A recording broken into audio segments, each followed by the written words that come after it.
The gentle morning sunlight streams through the window, softly illuminating my face. As usual, I wake up before the alarm clock rings.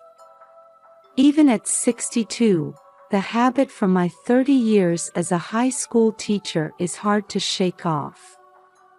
"Good morning, Eleanor," my husband George greets me with a sleepy voice from beside me. At 65, he still maintains his early rising habit from his days as a police officer, even after retirement. "Good morning, George."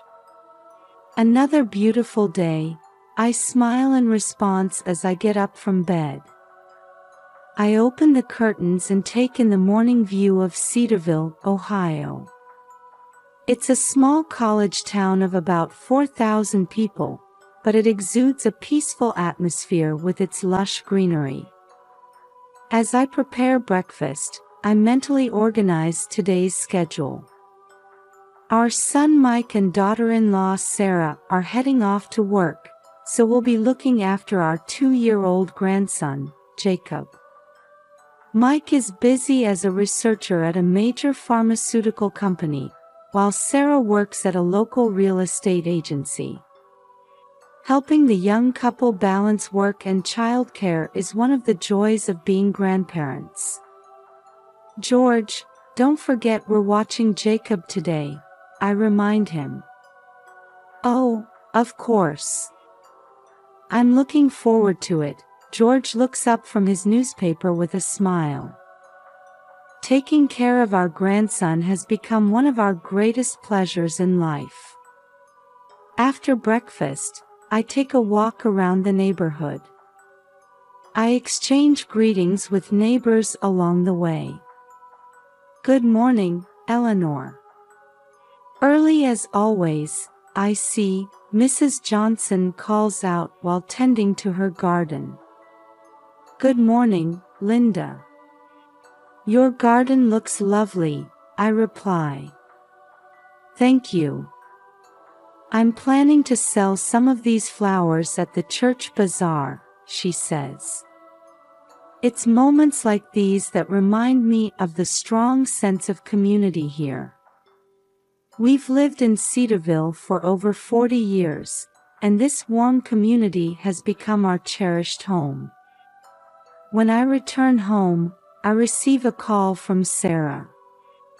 "Good morning, Mom. We'll be dropping off Jacob soon," she says. "Of course, Sarah. Don't worry about a thing," I assure her. As I hang up, I feel a slight twinge of mixed emotions. My relationship with Sarah isn't bad, but sometimes I sense differences in our values. We occasionally disagree on small things like child-rearing methods or household role division. However, for the sake of family harmony, I always try my best to be understanding. Just before noon, Mike brings Jacob over. "Mom, thanks again for today. We'll pick him up in the evening," he says. "All right, Mike. Take care," I reply. As I embrace Jacob, I feel warmth spread through my heart at my young grandson's innocent smile. "Grandma." Jacob laughs gleefully, throwing his arms around my neck. In the afternoon, while playing with Jacob in the garden, some neighborhood children join us. The sound of children's laughter fills the air, creating a peaceful atmosphere. "Eleanor, how about some tea?" George calls from the porch. "Thank you, George," I reply gratefully. We sit on the porch, watching our grandson and the neighborhood children play, enjoying a tranquil moment together. Our retirement life is filled with these small moments of happiness. In the evening, when Mike comes to pick up Jacob, he looks a bit tired. "What's wrong, Mike? Is something bothering you?" I ask, concerned. Oh, it's nothing, Mom. Just busy at work. He trails off. I'm a bit worried about my son's demeanor, but I decide not to press further. The young couple must have their own concerns. As I lie in bed that night, I reflect on the day. Even in our peaceful daily life, I sense small worries and changes affecting each family member. I wonder what tomorrow will bring as I quietly close my eyes. After finishing my morning routine, I was waiting in the living room for Jacob to arrive. Mike's tired appearance yesterday was still on my mind, and I thought I'd try to have a more detailed conversation with him today. Outside the window, the soft early summer sunlight gently illuminated the streets of Cedarville. Suddenly, the doorbell rang. Looking at the clock, I realized it was too early for Mike to arrive. I wonder who that could be, I thought as I headed towards the door. When I opened the door, 2 police officers were standing there. One was a man in his 50s, and the other was a younger woman in her 30s. They were both in uniform, but something felt off. "Good morning, Mrs. Thompson. We're here to discuss a matter with you," the older officer said. "Yes, what can I help you with?" I asked, feeling a bit tense. "Can we talk inside?" the young female officer asked. There was a hint of urgency in her voice that I found unsettling. I led them into the living room. As I gestured for them to sit on the sofa, they settled down with a somewhat uneasy air. "We're here on a rather delicate matter," the older officer began. His expression was grave. "What's happened?" I asked, feeling anxious. "An arrest warrant has been issued for your grandson, Jacob Thompson." The moment I heard those words, my mind went blank. "What? What did you say?" My voice rose involuntarily. Surely there must be some mistake. "Jacob is only 2 years old," I said, desperately trying to make sense of the situation. The older officer cleared his throat and said, "We understand that this is an unusual situation. However, we have our orders." Confusion and questions were swirling in my mind. An arrest warrant for a 2-year-old child. How could that be possible? Even when George was in the police force, I'd never heard of anything like this.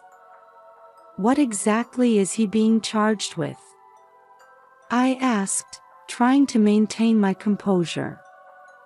The young female officer answered, "We can't disclose the details, but we have information suggesting involvement in a serious economic crime."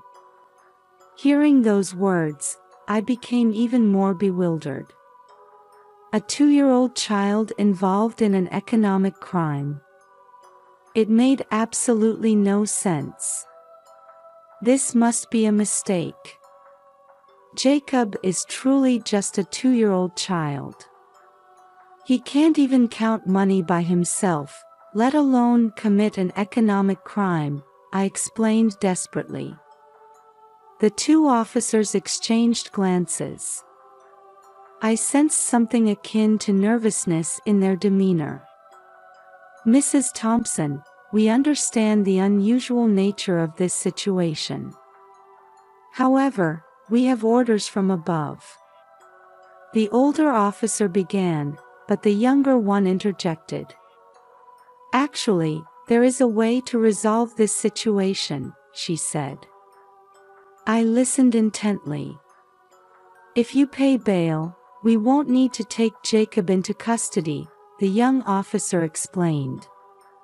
"Bail?" How much? I asked, trying to maintain my composure despite my agitation.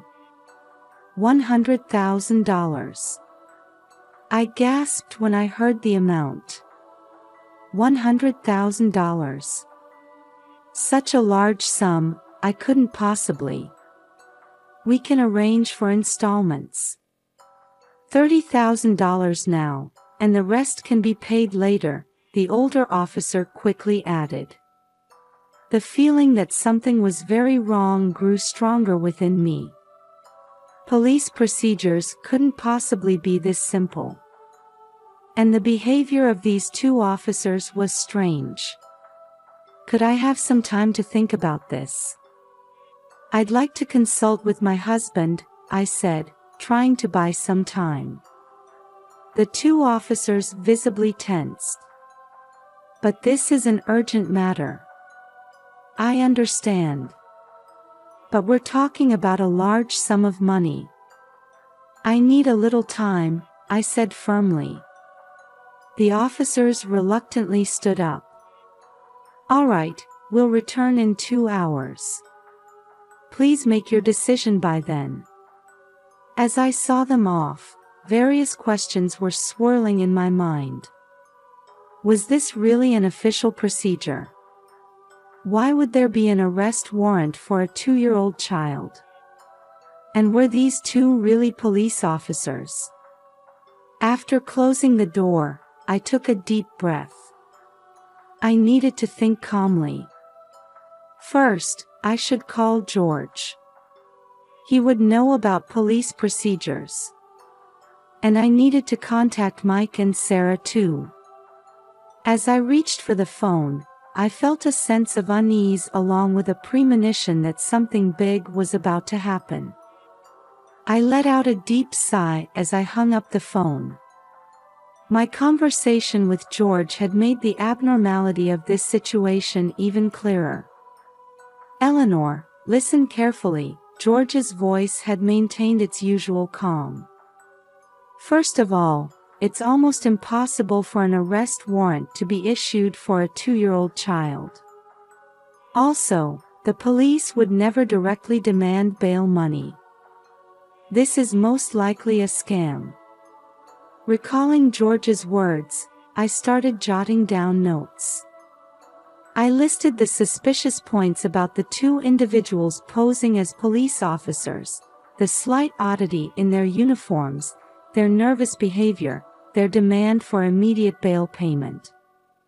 As I wrote each point down, it became increasingly clear how many suspicious elements there were. Looking out the window, I saw Mrs. Johnson working in her garden. She might have noticed something. I went out to the garden and called out to her over the fence. Linda, do you have a moment? What is it, Eleanor? Is something worrying you? Mrs. Johnson approached, taking off her soil-covered gloves. I briefly explained the situation. Mrs. Johnson's expression changed to one of surprise and concern. Oh my, what a terrible thing. She frowned.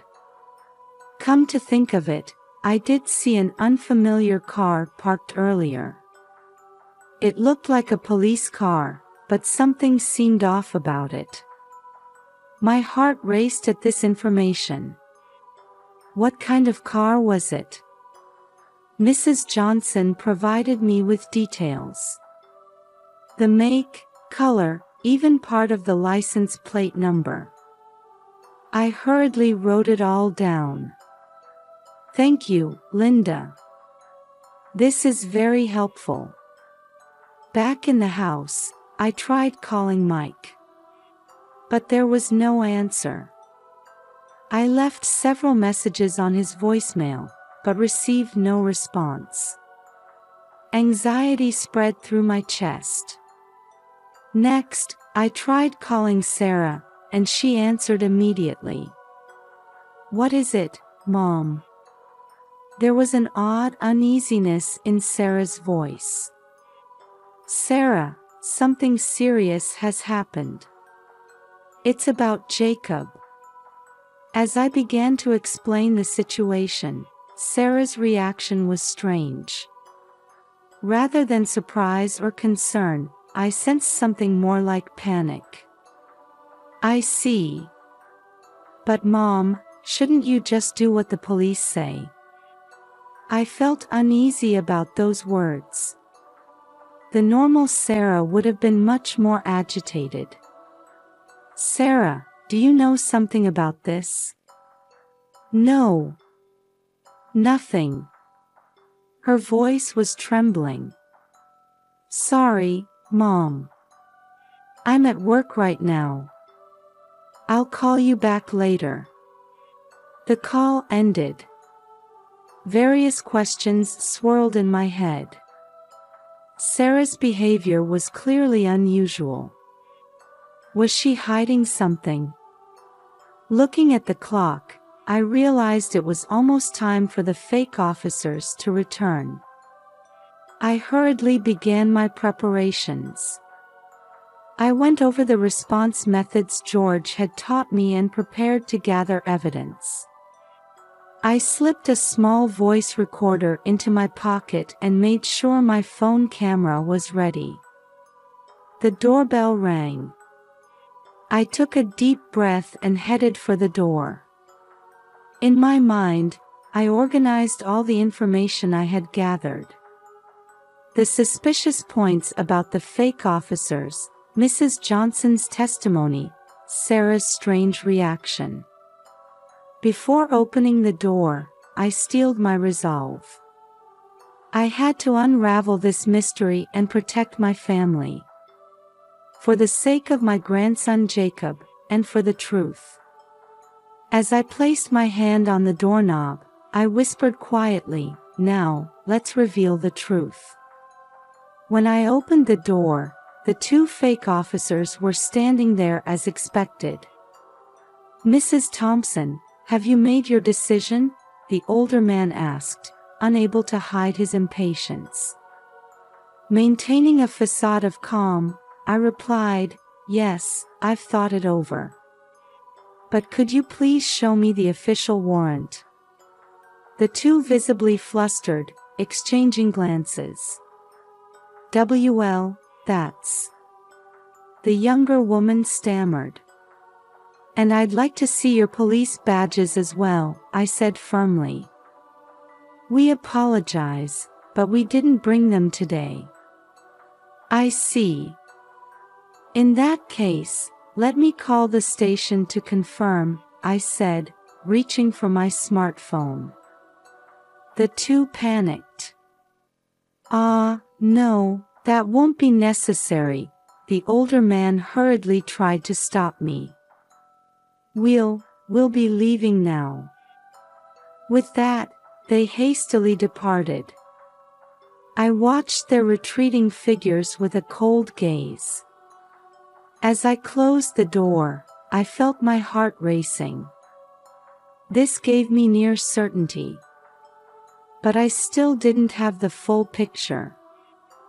That night, I received a call from Mike. "Mom, what's going on? I had a bunch of missed calls from you." I explained the situation. Mike's voice trembled with surprise and anger. "What in the world?" "I'm coming home right away, Mom." After hanging up, I was pondering if I had overlooked anything. That's when I noticed Sarah's smartphone on the living room table. She must have forgotten it in her haste to leave earlier. I hesitated. It's not right to invade someone's privacy. But now, our family's safety was at stake. Taking a deep breath, I picked up the smartphone. When I swiped the screen, it wasn't locked. Looking at the recent call history, I noticed frequent interactions with an unknown number. I pressed one of them, and a voicemail played. "Sarah, proceed as planned. I'll wipe out your debt. This is your chance to outsmart your husband and in-laws." I trembled at the man's voice. Was this the beginning of it all? But why would Sarah do such a thing? I heard the front door open.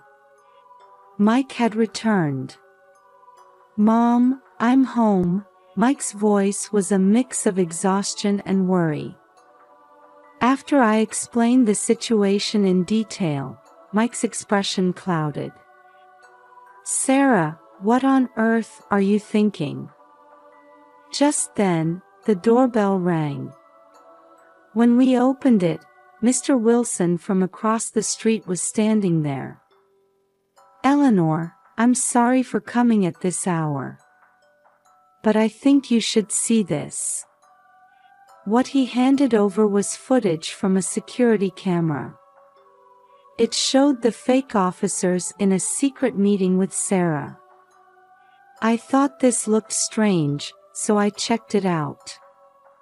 Don't you think this is odd? We were speechless. The evidence was clear. At that moment, the front door opened, and Sarah walked in. Her expression froze. "Sarah, can you explain this?" Mike's voice was low, controlled. Sarah collapsed to the floor. "I'm sorry. I'll tell you everything." Her confession began. She revealed her gambling addiction and the massive debt she had accumulated. She spoke of her struggling marriage and her jealousy over Mike's dependence on his parents.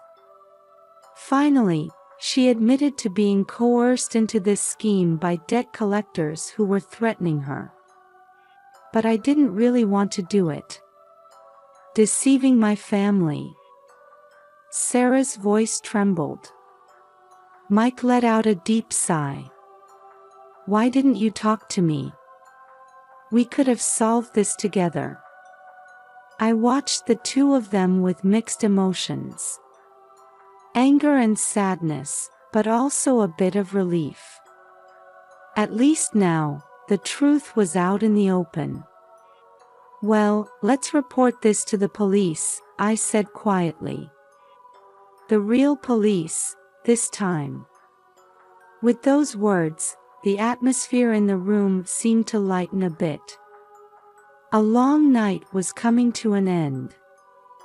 Difficult times lay ahead, no doubt.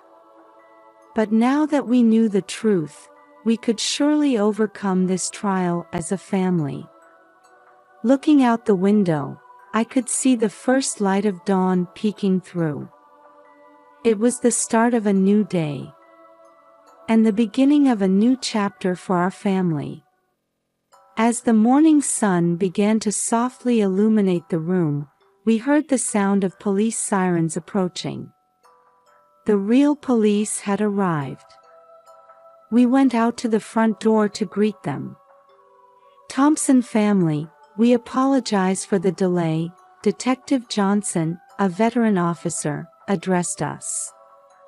"Please tell us the details of what happened." We took turns explaining the events of the past few days. Sarah's confession, Mr. Wilson's security camera footage, and the actions of the fake police officers. Detective Johnson listened intently with a serious expression. "I see, I understand the situation now," the detective nodded. "Actually, we've been seeing an increase in these types of scams recently. The perpetrators try to exploit family bonds to fraudulently obtain money. In this case, they targeted a 2-year-old child." Hearing those words, we once again realized the gravity of the situation. The unrealistic scenario of an arrest warrant for 2-year-old Jacob was a trap designed to cloud our judgment. "Sarah," the detective gently addressed her. "Your cooperation will be key to solving this case. Can you help us catch the culprits? Sarah nodded through her tears. Yes, I'll do anything. I don't want to lie anymore. A few hours later, the fake police officers were arrested. They were part of an organized fraud group that used tactics to extort money by exploiting family vulnerabilities. They had used Jacob's name simply because he was the youngest family member. The sheer absurdity of it had the effect of confusing the victim's judgment.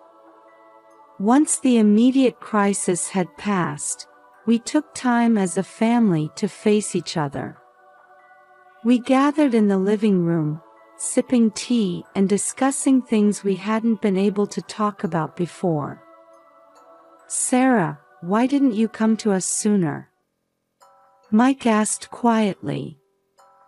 Sarah answered with her head bowed, I was ashamed. Your parents are so wonderful, and I felt like I was a failure as a wife. So I escaped into gambling. I took Sarah's hand. You're not a failure as a wife, dear. Everyone has their own struggles. What's important is that we overcome them together. Mike nodded in agreement. That's right, Sarah. You don't have to bear this burden alone. From now on, let's talk about everything. Sarah's eyes welled up with tears at those words. I'm so sorry. Thank you. We spent a long time talking. About our feelings, our future life, and about Jacob. Slowly but surely, I could feel our family bonds being repaired. A few days later, our neighbors gathered to throw us a small party. Eleanor, you've been through quite an ordeal, Mrs. Johnson said gently. We made it through thanks to everyone's help, I replied, filled with gratitude.